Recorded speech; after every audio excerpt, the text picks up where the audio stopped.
আসসালামু আলাইকুম। আমি আরেকটা ভিডিও নিয়ে আসছি আপনাদের মাঝে। আমাদের দেশে সচরাচর পূর্বে যারা এক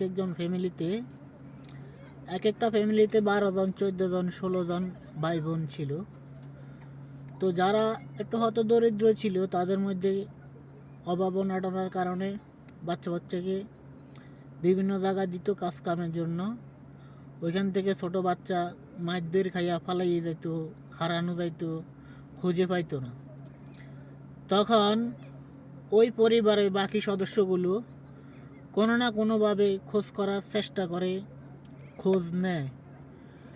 আর যদিও কোথাও যায়, নিজের এলাকা ছেড়ে কোথাও যায়, তাহলে বিভিন্ন জায়গায় মানুষের মুখের দিকে তাকায়, আমার বাইকে নিয়ে একটু পাওয়া যায়, আমার বাইকে নিয়ে একটু দেখি এরকম, বা আমার বোনকে নিয়ে একটু দেখি এরকম একটা আশা ভরসা থাকে।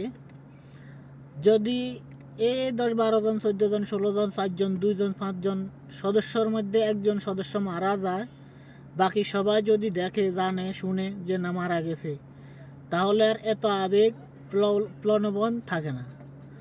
যদি একটা ভাই হারানো যায় বা একটা বোন হারানো যায়, যেরকম একটা আবেগ কষ্ট মনের মাধ্যমে থাকে।